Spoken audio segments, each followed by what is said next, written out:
How's it going, guys? It's Doug back again. If you guys been paying attention to my YouTube channel and my Instagram, you'll know that I got some parts for the Jeep.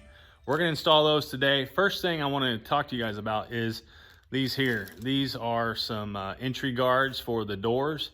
The doors that I have on this Jeep, the paint, a little scratched up, as you see right here.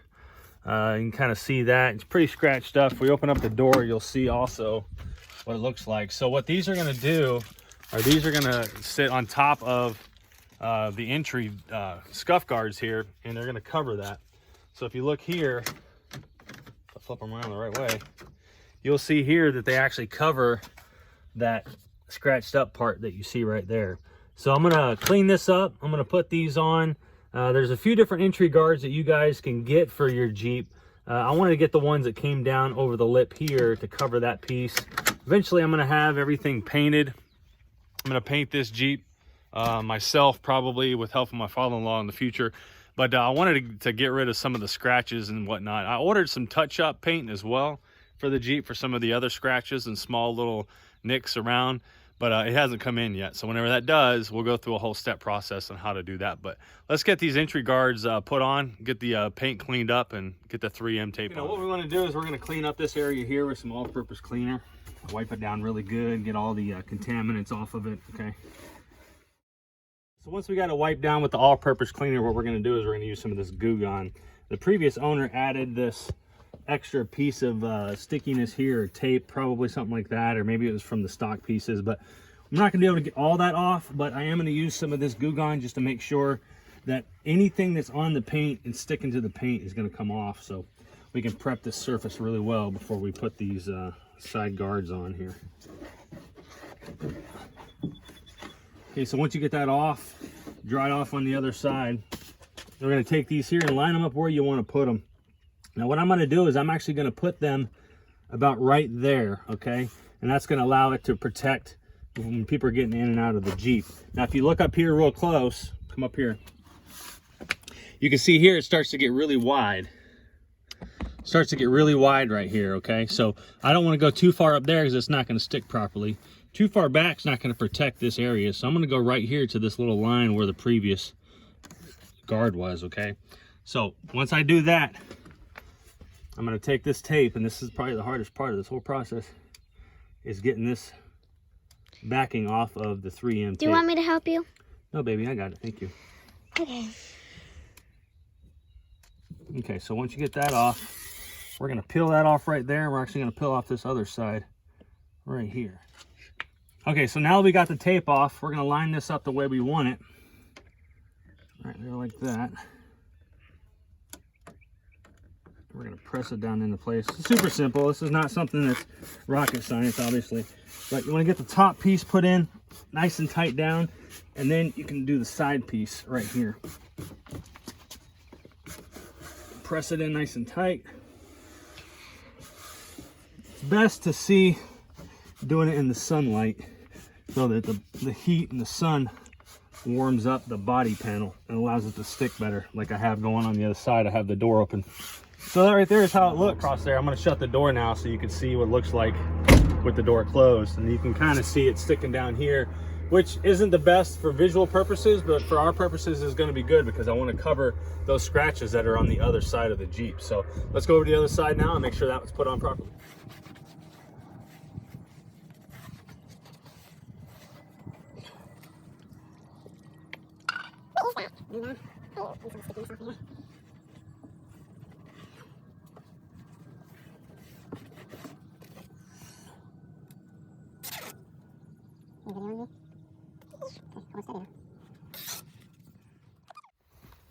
All right, guys, so now for the next part.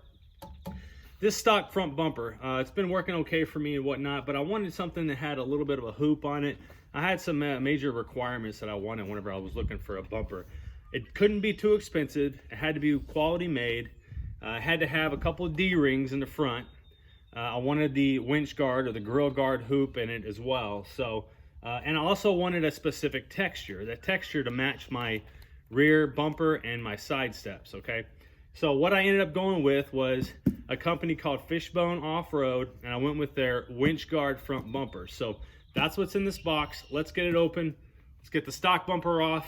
We'll put it on there and see how it looks. So it does seem to be packaged pretty well, is what I've seen from other people. So let's get this open. We're gonna have styrofoam everywhere today. I can see that already.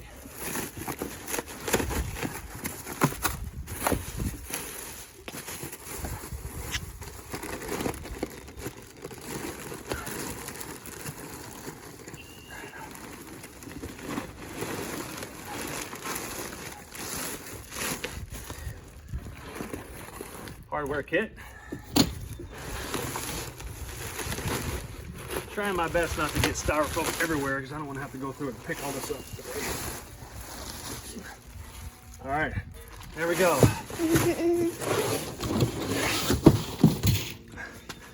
And there is our bumper.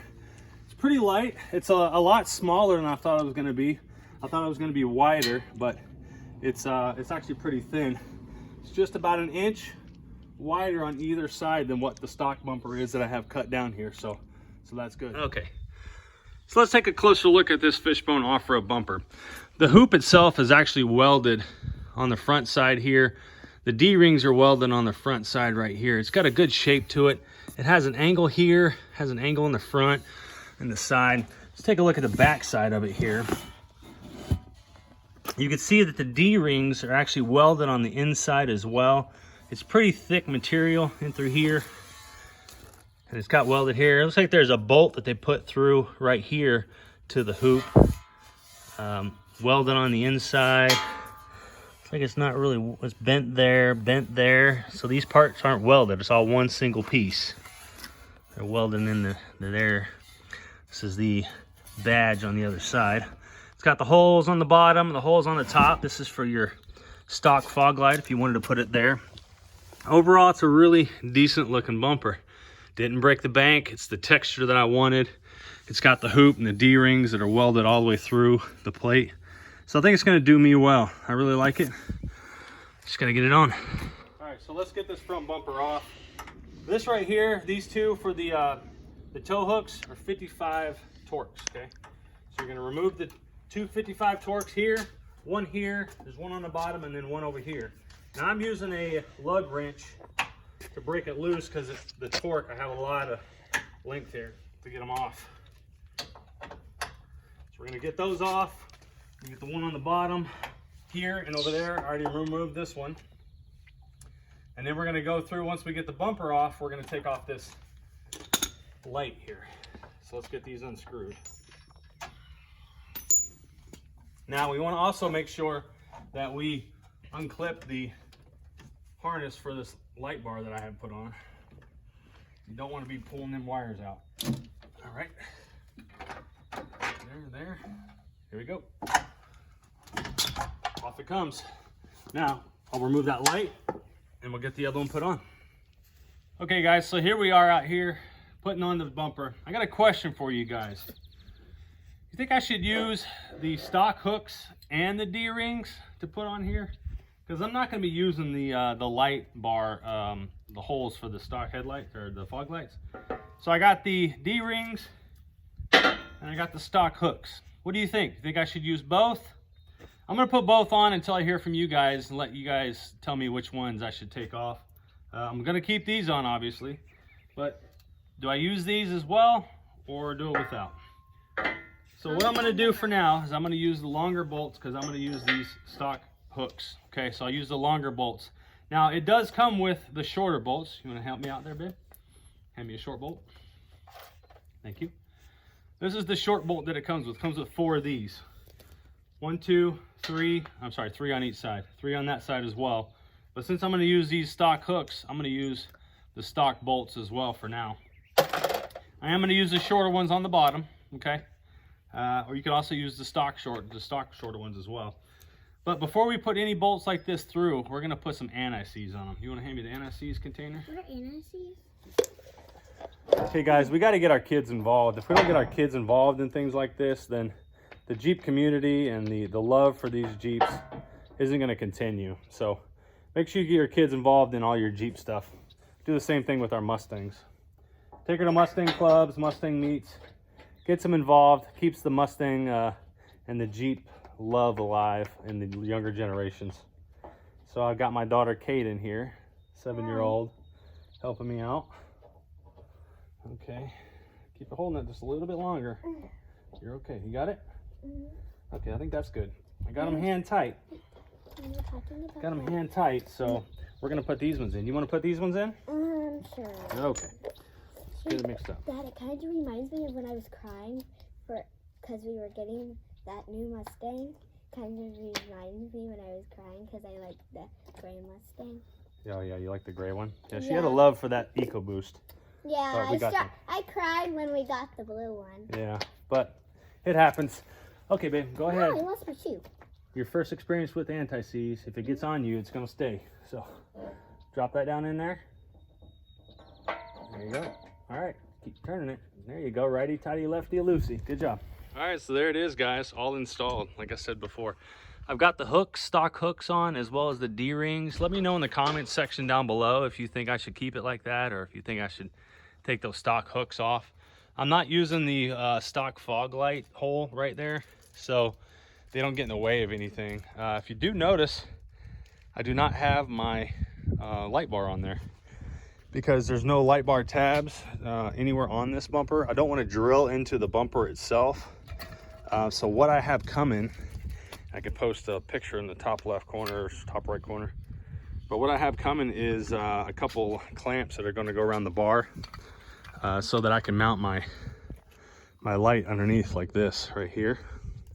And it's going to be like that for a little while until I can get a winch put on. Once I get a winch put on there, then I might try to mount it up here on top like this. So either way, I'll have a light bar on here. Eventually, it's going to have a winch on there as well. So say hi to the camera, Kaden. Hi. That's my 7-year-old helping out today. So there we go. I like it. Initially, pictures online made it look like it was a lot wider. I thought it was going to interfere with the tires, maybe not on turning radius, but I didn't want it kind of in this area right here. The reason why I cut down the stock bumper. And so I thought I was going to have to kind of cut and angle it like this. But I don't think that I'm actually going to do that now. I think I'm just going to leave it the way it is. It's got a nice little side on it right here. Initially, I was going to cut kind of at an angle like that, which I may end up eventually doing if I ever get a Curry anti-rock sway bar in there. I'm not sure if that's going to interfere or interact with this. The Curry sway bar may actually work through there. We don't know. I don't know yet. So if anybody has one with this bumper, let me know. But there's not too many people out there with this bumper, so I like it. It's kind of one of the reasons why I went with this bumper as well, is there's not as many people out there with it. A lot of people with Poison Spider bumpers, and for a good reason. They're good quality, American made company and everything. But this one here, kind of fell in love with this bumper when I first saw it, to be honest with you. It was something that I saw early on in my build, and I kind of really liked the shape of it. It matches a lot with the Rusty's Off-Road. Looks a lot like the Rusty's Off-Road bumper, but this one has that texture that I was telling you about. You see here that kind of texture right there is kind of the same texture that I have all throughout this Jeep. On the side rails right here, you can kind of see that same kind of texture, and it's also on the rear bumper. So it's the texture. I wanted to keep that same theme. I could have went with the Rusty's Off-Road bumper. Would have been smooth black, which would have been easy to touch up if I got it scuffed on the trails or whatnot. But I think this one will be okay. I like it. So again, make sure you guys subscribe to my channel for more on this build and the Roush. We're gonna get the Roush out a little bit more this spring and summer. And make sure you like this video. All the likes is really what helps out my channel. And comment down below on those hooks. Should I keep them? Should I take them off? Is it too much? I think it looks okay. So I'll leave them on there until I hear otherwise from you guys. I mean, of course, it's my Jeep. I can do what I want to do. I get that. But I just, want to have some interaction from the community as well. So there's another finished product, a finished project on the Jeep. Got the side scuffs on there and the bumper. So now I gotta tuck this wire up underneath here somehow until I can get the mounts for the light bar. So there you go. All right, guys. Thanks very much. Talk to you guys later on. Say bye, Kay. Bye. All right. See y'all next time.